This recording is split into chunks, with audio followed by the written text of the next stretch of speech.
Hello, everybody. Scott Golden here with the World Class Championship Wrestling Review Series, and we continue. May 18th, 1985 is this episode.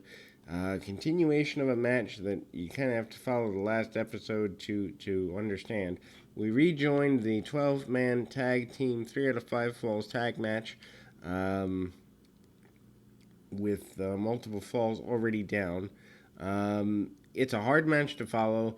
Kamala and Akbar's people in there, the Freebirds in there, Dr. Death Steve Williams is in there. The dynamic duo of Hernandez and Adams is in there. Just a really hard match to follow because it's disjointed. Kerry Von Erich takes some punishment from Steve Williams. There's a match I would have liked to have seen. Maybe it does happen somewhere down the road, but not here. We do have 2 other matches on tap, so this doesn't take up an abundance of time, but we do see Kerry pulled back into action.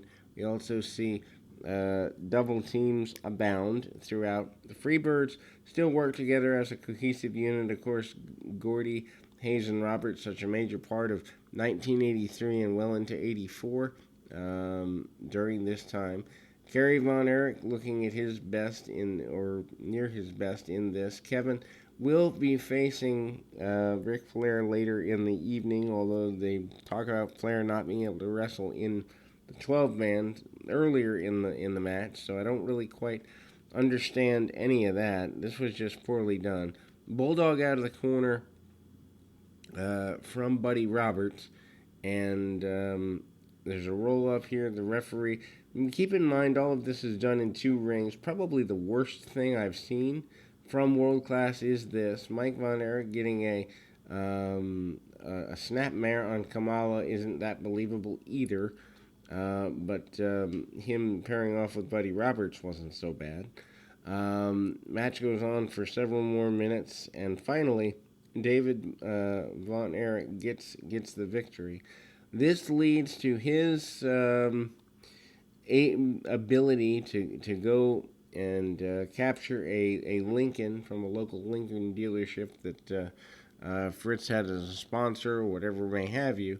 This leads to Chris Adams and Gino Hernandez taking a baseball bat to the windshield of the Lincoln as punishment of Von Erich, and so their war, the dynamic duo and Von Erich war, not over with by far. We then move to a simpler match. Mike Von Erich, who's probably been around about 2 years, a little more now, to face off against Rip Oliver. Oliver has been a on-again, off-again focal point of this particular program. Cornette advising Oliver. Don't know if this is the first time that these 2 men have done battle. I do know that Oliver has been built to a point where it's believable to see him in there with Von Erich. He gets more riding time. He has more weight, more power, and I wouldn't say more necessarily ability, but definitely a better mat game, at least early, than Mike Von Erich does. He does have the weight and strength advantage here. Von Erich, is coming back with more speed, more agility, and basic hip tosses, hip locks, and the like there. Jim Cornette beside himself on the outside. Of course, he's got more than just this to worry about, as Cornette also has to worry about the Fantastics and being absconded and surrounded by Little John a little bit later on in the broadcast here. But that's not on his mind during this matchup, obviously. The complete support of Rip Oliver, big back body drop, Mike Von Erich on the outside, and Von Erich does get the victory. He is successful, much to the chagrin and consternation of Jim Cornette. We then move to our main event of this week's episode. Yet another tag team affair with the Fantastics and the Midnight Express. Big Bad John, what they purport to be 7-foot country boy, is in the corner of the Fantastics, Jim Cornette in the corner of the Midnight Express, as is to be expected. This was done in most part because of the continued and constant and consistent interference of Jim Cornette. So this is kind of a payoff bit here. I don't even know this might be the last time we see the Midnight Express. I have not journeyed into June in my watching, but I know that they were only here for 6 to 8 months. Big Bad John makes it very clear that he is going to take care of Cornette in any way necessary. Bobby Fulton goes right to work on Bobby Eaton, so the two Bobbies going at it, and they are brawling. The other two members, Tommy Rogers and Loverboy Dennis Condrey, they are going at it in the other ring. Remember the setup for two rings. Near fall by Bobby Eaton in one ring. Tommy Rogers misses a splash in the other ring, and Fulton goes out to the floor in ring number one on the other side. So again, this two ring concept really hard to follow for certainly tag team matches and the 12-man. Finally, both teams get in the same ring at the same time. What a good idea there! But then it breaks down into a all four men brawling together, Donnybrook. So the referees, and there are multiple referees, losing control.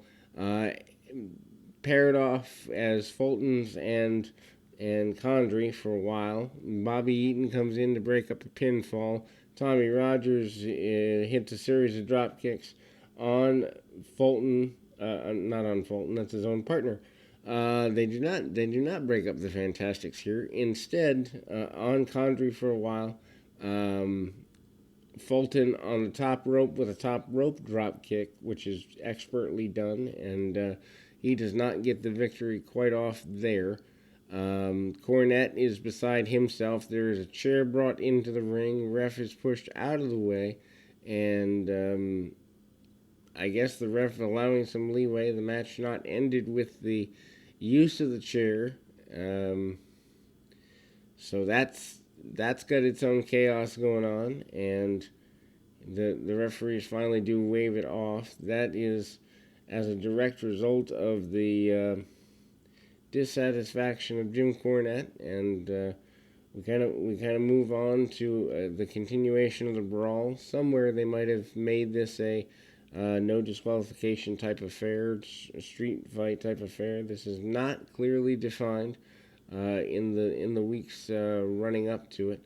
Double back elbows by the Midnight Express on Tommy Rogers for a point. Rogers with a huge power slam on Bobby Eaton. 1-2 kick out by Eaton, and with about 3.5 minutes left in the program, we still don't know. Dennis Condrey ends up losing his pants, and his backside is falling out of his tights at a point near the end of the contest. The referee gets chucked into the corner. However, the match still not officially stopped. One referee, accosted, and so then we kind of go in the direction of it breaking down into a brawl again. Big Bad John handling Cornette at ringside, and the Fantastics do in fact manage to get the victory over the tandem of Cornette. Cornette beside himself with that, but that will close us here this week on the 18th of May with the new, now multi-time Tag Team Championship Fantastics here on the 18th of May in 1985 in Texas Stadium. We'll be back with more right after this.